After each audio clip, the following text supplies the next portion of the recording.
Good morning बच्चों। पाठ number 3 RO का पाठ नंबर 3 की कविता, जो पहली कविता थी कविता के बहाने, उसका अभ्यास करते हैं। पहला क्वेश्चन, इस कविता के बहाने बताएं कि सब घर एक कर देने के माने क्या है। तो आपने पाठ में पढ़ा था कि जो कविता होती है वो दिलों को जोड़ने का काम करती है। दिलों को जोड़ने का काम करती है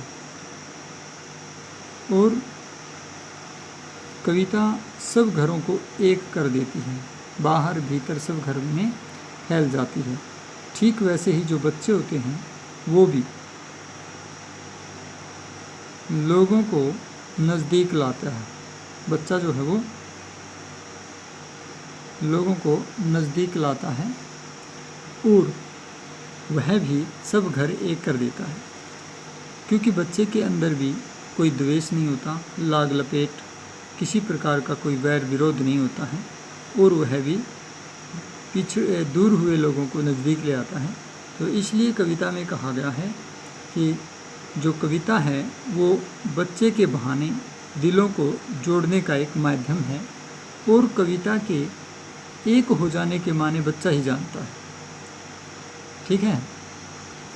प्रश्न संख्या 2 है, उड़ने और खिलने का कविता से क्या संबंध बनता है।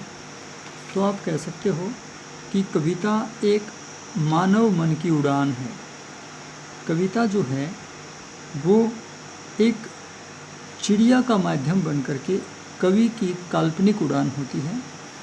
जैसे चिड़िया दूर दूर तक उड़ सकती है, वैसे ही चिड़िया भी खुले आसमान, कविता भी जो है वो उन्मुख रूप से उड़ती है। लेकिन कविता की उड़ान के सामने चिड़िया की उड़ान कुछ भी नहीं है। चिड़िया की उड़ान भला कविता की उड़ान को कैसे उसकी बराबरी कर सकती है, अर्थात नहीं कर सकती है, क्योंकि चिड़िया की उड़ान की सीमाएं होती हैं।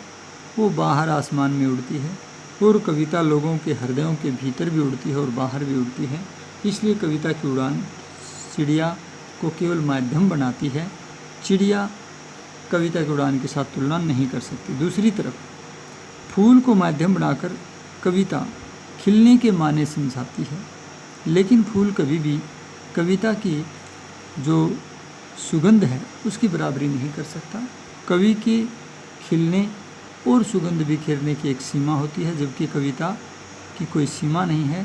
वो हर हृदय में, हर धर्म, हर संप्रदाय, हर समाज के अंदर खिलती है, हर समाज में अपने गुणों की महक पहुंचाती है। ठीक है। अगला प्रश्न है, कविता और बच्चे को समानांतर रखने के क्या कारण हो सकते हैं।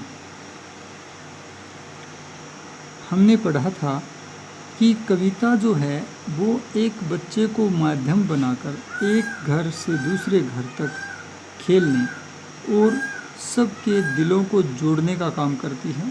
तो कविता टूटे हुए दिलों को जोड़ने का काम करती है और ठीक वैसे ही बच्चा भी टूटे हुए दिलों को जोड़ता है, क्योंकि बच्चे में कोई द्वेष नहीं होता है, वैर भावना नहीं होती, पूर्वाग्रह नहीं होता है और मिथ्या ज्ञान भी, भ्रामक ज्ञान भी बच्चे में नहीं होता है।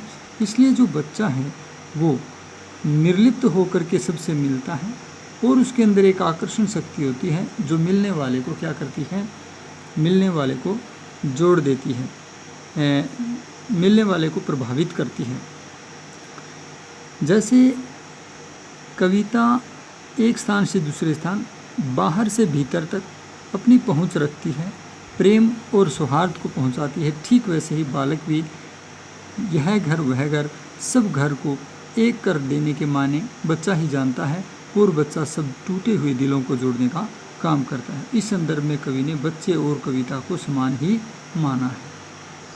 प्रश्न संख्या 4, कविता के संदर्भ में बिना मुरझाए महकने के माने क्या हैं। तो ये हमने बताना है। आप कह सकते हो कि जो कविता है वो एक फूल की भांति खिलती है, महकती है, सब तरफ महक फैलाती है, लेकिन कविता का महकना और खिलना वो कवि की महक से कई गुना अधिक है। फूल की महक से कई गुना अधिक होता है कविता का खिलना और महकना। जो कविता है वो अनंत काल तक सार्वभौमिक रूप से खिलती है और महकती है, जबकि फूल के खिलने की एक सीमा होती है।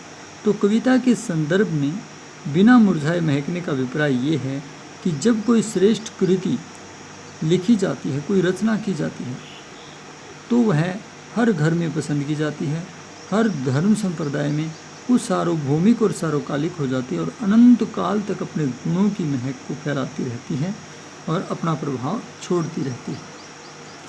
अब आता है 5वां क्वेश्चन, जो दूसरी कविता से है। कुंवर नारायण की जो दूसरी कविता थी, बात सीधी थी पर, उससे 5वां क्वेश्चन है, भाषा को सहूलियत से बरतने से क्या अभिप्राय है। तो यहाँ पर भाषा को सहूलियत से बरतने से कवि का अभिप्राय ये है कि भाषा के साथ अनावश्यक छेड़खानी नहीं की जाए, पांडित्य प्रदर्शन के चक्कर में जटिल शब्दों को न डाला जाए और सहज स्वाभाविक शब्दों का ही भाषा में प्रयोग होना चाहिए। जो कवि अपनी कविता को ज़्यादा प्रभावशाली बनाने के चक्कर में उसमें छंदों का, अलंकारों का असहज प्रयोग करता है, त्यों वह बात जटिल हो जाती है और जो कविता है या भाषा है वो सामने वाले पाठक या श्रोता के ऊपर प्रभाव नहीं छोड़ पाती और वह एक छोटी सी और आसान सी बात को भी समझने से वंचित रह जाता है। इसलिए भाषा को सहूलियत से बरतने से अभिप्राय है भाषा का सहज और सरल प्रयोग करना, और इसी से भाषा प्रभावशाली भी रह पाती है। प्रश्न संख्या 6, बात और भाषा परस्पर जुड़े होते हैं, किंतु कभी कभी भाषा के चक्कर में सीधी बात भी टेढ़ी हो जाती है, कैसे। तो आप बताएंगे कि जो बात क्या होती है, जो भी रचना होती है या कविता होती है उसकी जो शिक्षा है या मूल संदेश है अथवा जो अभिप्राय है जिसको कवि या पाठक सामने वाले को समझाना चाहता है, उसी को हम बात कहते हैं और वह बात भाषा के ही माध्यम से प्रकट हो पाती है। भाषा के बिना, सरल सहज भाषा के बिना छोटी सी बात भी किसी के समझ में नहीं आती है और भाषा का औचित्य और भाषा की गरिमा उस बात की गरिमा से ही होती है। अगर अच्छी और गौरवपूर्ण संदेश है तो वह भाषा को अपने आप ही सौंदर्यपूर्ण बना देता है। इसलिए बात और भाषा का गहरा संबंध होता है। लेकिन कभी कभी व्यक्ति जब भाषा के चक्कर में पड़ जाता है या कभी कभी व्यक्ति जब भाषा को अलंकृत करने के चक्कर में पड़ जाता है, ऐसे में सीधी बात भी टेढ़ी हो जाती है। यानी हम एक छोटी सी सरल सी बात भी सामने वालों को नहीं समझा पाते जब हम ज़रूरत से ज़्यादा पांडित्य प्रदर्शन करने लगें और आवश्यकता से अधिक छंद, अलंकार और जटिल शब्दों का प्रयोग शुरू कर दें। इसलिए किसी भी बात को सहजता से सामने वाले को समझाने के लिए सरल से सरल और सहज से सहज साधारण भाषा का ही प्रयोग उचित होता है। तो ये कुंवर नारायण की जो अपनी 2 कविताएं थी उन दोनों के क्वेश्चन पूरे हो गए हैं व्यास के। आपने इनको लिखना और याद करना है।